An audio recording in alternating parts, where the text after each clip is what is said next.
Long ago, in the land of the African sun, where the people worshipped the rising sun, God Ra, the light that brought warmth and life to their world, there was a great warrior whose name struck fear into the hearts of his enemies and earned the respect of his people. This warrior's name was Luanda Magiri, and he was a man of unmatched strength and unparalleled courage. His feats of bravery were the stuff of legends, whispered in hushed tones around the fires of the village, and his battle cry sent shivers down the spines of those who dared to oppose him. With his mighty spear in hand, he had fought in countless battles, defending his people and their way of life against all who sought to destroy them. But Luanda Magiri was not only a warrior, he was also a man of wisdom and compassion. He was known to seek out the counsel of the village elders, and his words were respected and heeded by all who knew him. His heart was as big as his muscles were strong, and his love for his people was unwavering. One night, as he slept, after a long day of slaving in the labors of ancient Africa, Luanda Magiri had a mystical encounter that would change the course of his life forever. In his dream, a realm beyond the grasp of reality, he found himself wandering through a dark and gloomy forest, not knowing how he had arrived there. The trees towered above him, casting long shadows that seemed to reach out and grab at him with bony fingers. As he stumbled along, his eyes straining to see through the thick fog that clung to the ground, he heard a faint whispering in the distance. At first, he thought it was just the wind, but as he drew closer, the voices became clearer and more distinct. They were the voices of lost and damned souls, crying out in despair and agony, trapped in this dismal place for eternity, lost in time. Luanda Magiri shuddered at the sound, for he knew that these were the souls of those who had been forgotten. They had lived their lives without purpose. And as he walked deeper into the forest, he began to realize the subtle teaching behind this encounter. For the lost souls were not only crying out in despair, but also in regret.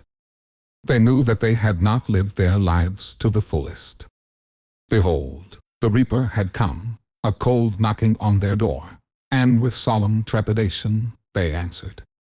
Alas, their sojourn in this world was but a fleeting moment, a mere whisper in the winds of time, leaving behind no indelible imprint on the annals of history. The eulogies that were sung in their name were but a passing fancy, soon forgotten by the inexorable march of ages. Thus, they departed this mortal plane, mere footnotes in the grand saga of existence. Luanda Magiri knew that he did not want to be one of these forgotten souls. He wanted to be remembered for his actions, for the good that he had done in the world. And so, he pressed on, determined to make a difference in the world, to leave his mark on history. He shuddered at the sound, but he knew that he must press on, for there was no other way forward. As he walked, the forest grew darker and more foreboding, and the voices grew louder and more frenzied. He felt as though he was walking through a nightmare, and he wondered if he would ever find his way out. But just when he thought all was lost, a shaft of light pierced through the darkness, illuminating a path that led out of the forest and into the open air. He followed the light, his heart beating fast with hope, and soon he found himself standing at the foot of a great mountain. As he looked up at the mountain, he felt a deep sense of reverence and awe. A winding staircase appeared, rising to the heavens. It was as though he was standing before a great temple, a place of power and mystery that held the secrets of the universe. He knew that the path ahead would be difficult and treacherous, but he also knew that he could not turn back. And so, with a prayer on his lips and a song in his heart, he began to climb, ready to face whatever lay ahead. As he climbed, he felt a sense of brotherhood with all those who had gone before him, all those who had sought to understand the mysteries of life and the universe. He felt a sense of kinship with the ancient builders who had erected the great winding staircase and with the wise men who had deciphered the secrets of the stars. And as he climbed higher and higher, he began to understand the teachings that had been passed down through the ages, teachings that spoke of the unity of all things, the interconnectedness of all life. At last, he reached the summit of the mountain, and there, he saw visions of the sun and the moon. When he woke up, his countenance had changed, the sun shone upon his head and oil dripped off his hair. He was no longer just a great warrior, but a wise man, a seer, a man who had experienced the mysteries of the universe. Luanda was now touched by the hand of the divine. One day, a great warrior challenged Luanda to a fight. The warrior was confident in his own strength, but Luanda was not intimidated. He was a true student of the mystics and knew that true power lies not in physical strength, but in the mind, that peace is not the absence of war. It is a virtue, a state of mind, a disposition for benevolence, confidence, justice. As the two men faced off, Luanda said, "O valiant warrior, heed my words.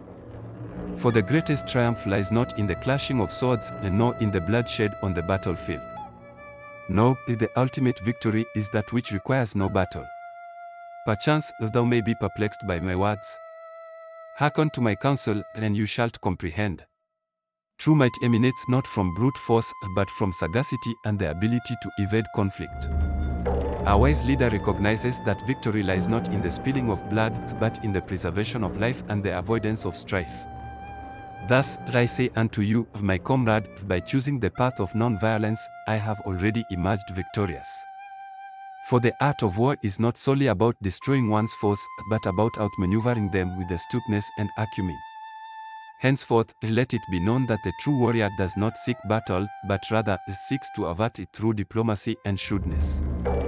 For in doing so, one has achieved the greatest triumph of all. One wins the victory that requires no battle." As the warrior beheld the profundity of Luanda's words, his heart was filled with insight, and his hand released the weapon. With resolute steps, he turned away from the battlefield and embarked on a path of enlightenment. He realized that he had much to learn from the great leader. He beseeched Luanda to impart his wisdom and teachings, and thus began a camaraderie and alliance that would endure for eons. The ascent of Luanda began in this way, the wise and sagacious leader, whose renown spread far and wide. His people lauded him for his unerring ability to settle disputes through diplomacy and concordance, and sought his counsel in all matters of import. Through the ages, this tale was whispered off the lips of sages. His aphorisms and precepts were woven into the fabric of lore, studied and practiced by seekers of enlightenment across the globe. And so, the legacy of Luanda Magiri burns on, a testament to the mystical forces that govern the cosmos, and a beacon of hope for those who sought to tread the path of harmony and serenity.